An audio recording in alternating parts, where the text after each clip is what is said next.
గద్దరన్న సంస్మరణ సభ ఇది మొదటి వర్ధంతి సభ.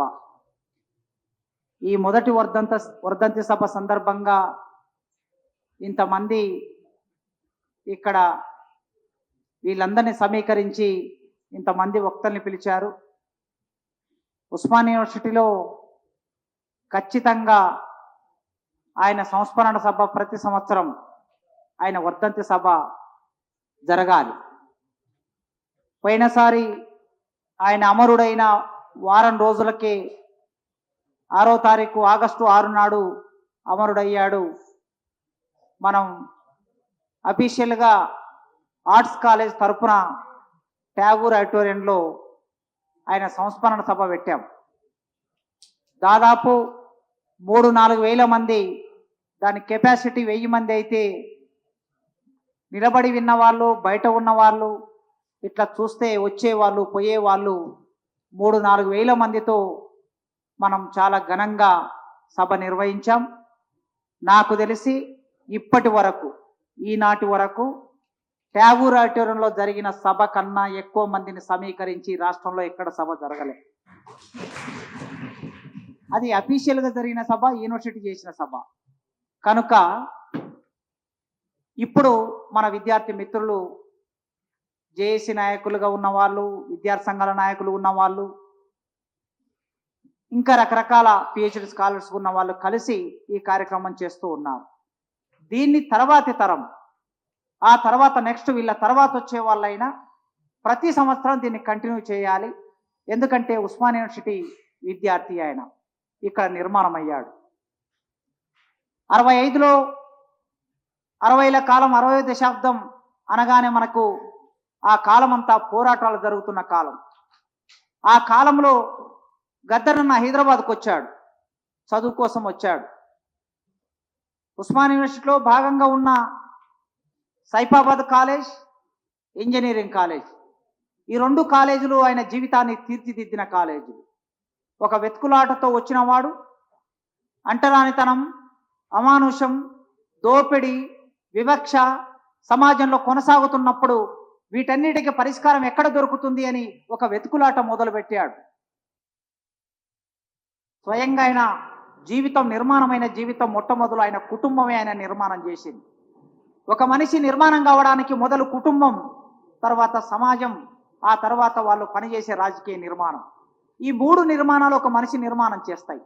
మొదలైన కుటుంబమే గద్దర్ నిర్మాణం చేసి. గుమ్మడి విఠలరావు, గద్దర్ కన్నా ముందు గుమ్మడి విఠలరావు.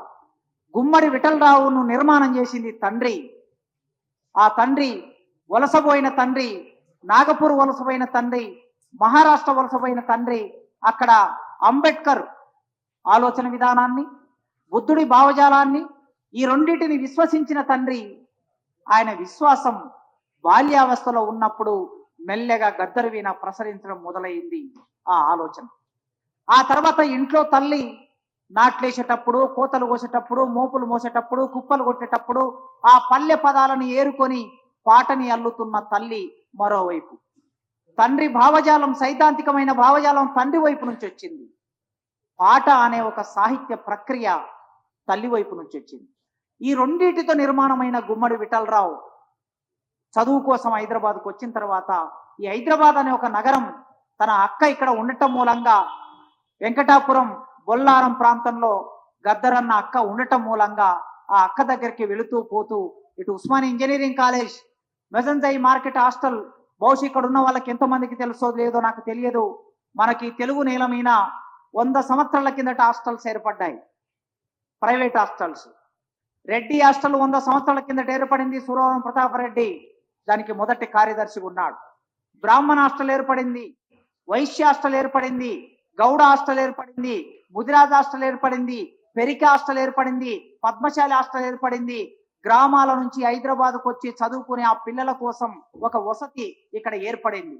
కానీ దళితులు చదువుకోవడానికి వసతి లేదు.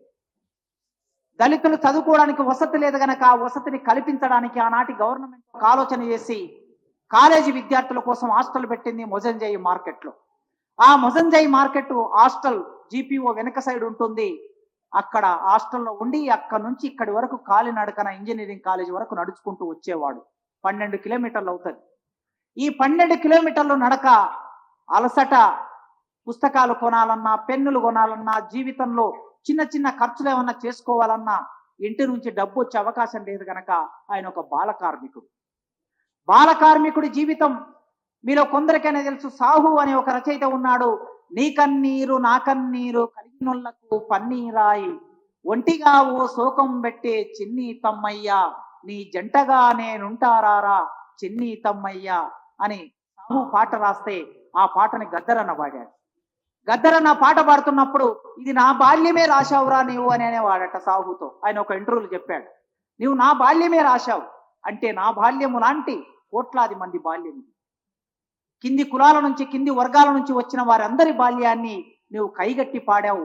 ఆ పాట నేను పాడుతున్నాను కనుక నన్ను గురించి నేను పాడుకుంటున్నట్లు ఉంది అంటే ఆనాడు ఆయన యవ్వనములో బాల్యములో కార్మికుడిగా ఎలాంటి బాల కార్మికుడిగా ఎలాంటి జీవితాన్ని జీవించాడో దాన్ని ఒక్కసారి తిరిగి పాడే ఒక స్థితి ఆయనకు కలిగింది ఆనాడు. ఇది ఒక అంశం. అయితే జస్ట్ గద్దర్ బాల్యం మీకు తెలియడం కోసం ఇక్కడ ఉన్నటువంటి వాళ్ళు మీరందరూ కూడా సమాజ ప్రభావాలతో కుటుంబం నుంచి ఇక్కడికి వస్తారు కనుక ఒక మనిషి ఎట్లా నిర్మాణం అవుతాడంటే కుటుంబం నిర్మాణం చేస్తుంది, తర్వాత సమాజ నిర్మాణం చేస్తుంది. ఆ నిర్మాణమైన వ్యక్తి వెతుకులాట ఒకటి మొదలైంది.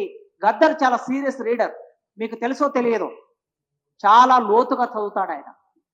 ఆయనతో కలిసి పనిచేసే 15 సంవత్సరాలు కలిసి పనిచేసే అవకాశం, ఆయనతో కొట్లాడే అవకాశం, ఆయనతో వాదులాడే అవకాశం, ఆయనను కౌగులించుకునే అవకాశం, ఆయన మీద విమర్శ పెట్టే అవకాశం, ఆయన నా మీద అలిగే అవకాశం, నేను ఆయన మీద అలిగే అవకాశం. 15 సంవత్సరాలు మేము ఇద్దరం ఒకటే కమిటీలో పనిచేశాం కనుక ఆ మనిషి లోత్ ఎంత, ఆయన డెప్త్ ఎంత అనేది ఆయన ఉపన్యాసాల్లో ఆయన పాటల్లో మీకు తెలుసు. కానీ చాలా సీరియస్గా అధ్యయనం చేసేవాడు. ఈ అలవాటు ఆయనకి ఎప్పటి నుంచి మొదలైందంటే ఆయన ఇక్కడ ఇంజనీరింగ్ కాలేజ్ చదువుతున్నప్పటి నుంచే మొదలైంది. మీరు రీడింగ్ హ్యాబిట్ లేకపోతే మీరు ఎన్ని మాటలు చెప్పినా వృధా. ఈ సమాజాన్ని నడిపించాలంటే, సమాజానికి నాయకత్వం వహించాలంటే నోటికొచ్చిన 4 మాటలు మళ్ళీ మళ్ళీ ఒల్లివేయటం మూలంగా లాభం ఉండదు. ఇవాళ వింటారు, రేపు వింటారు, 3వ రోజు ఇదే చెప్తారు కదా అనుకుంటారు. 4వ రోజు మన మాటలు వినాలంటే, మనం ముద్ర పడాలంటే మనం ప్రత్యేకంగా ఏదో మాట్లాడాలి. ప్రత్యేకంగా మనం ఏదో మాట్లాడాలంటే ప్రత్యేకమైన పుస్తకం మనం ఏదో చదవాలి. అది క్లాస్ రూమ్లో పాఠమైనా, బయట ఉపన్యాసమైనా, లేదా కార్యాచరణ అయినా అట్లా ఉంటేనే సాధ్యమవుతుంది. కనుక గద్దర్ అన్న లోతైన రీడర్. ఆయన చేతిలో పడిన మొదటి పుస్తకం కుల నిర్మూలన. ఈ కుల నిర్మూలన అనే పుస్తకం 1970లో ఆయన చేతిలో పడింది.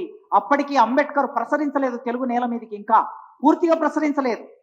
1991 అంబేద్కర్ శత జయంతి వస్తే తప్ప అంబేద్కర్కి మనకు పరిచయం కాలే మొత్తం సమాజానికి. ఏదో కొద్ది మందికి మాత్రమే పరిచయం అయినటువంటి అంబేద్కర్. అది మొదటి ప్రతి కుల నిర్మూలన అనే పుస్తకం ఫస్ట్ ప్రింట్. అది ఆ ఫస్ట్ ప్రింట్ ఆయన చేతిలో పడిన తర్వాత ఆ పుస్తకాన్ని చదివాక వెతుకులాట ఏదైతే మొదలు పెట్టాడో, తాను అనుభవిస్తున్నటువంటి సమస్యకి పరిష్కారం ఎక్కడ ఉందో ఆ వెతుకులాటకి ఇక్కడ ఉంది అనుకున్నాడు ఆయన.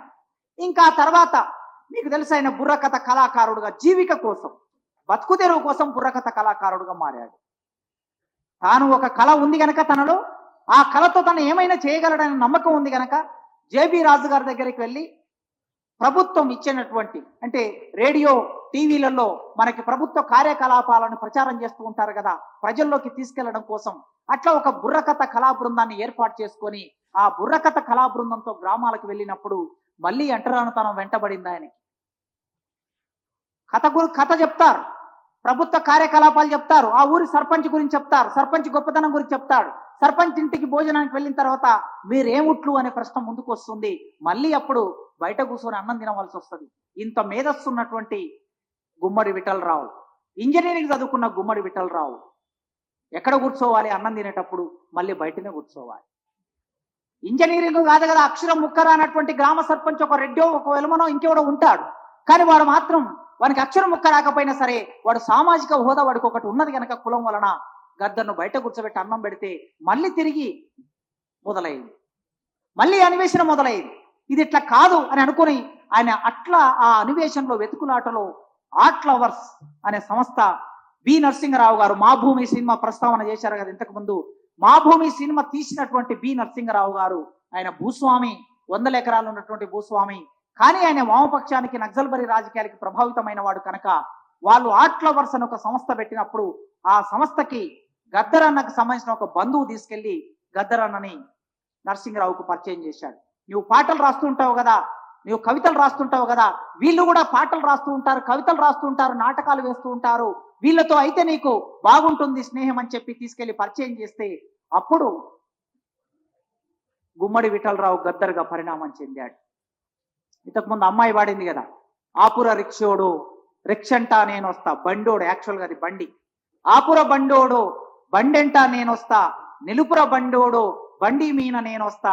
ఆయన తరగని గని పుస్తకం ఉన్నది.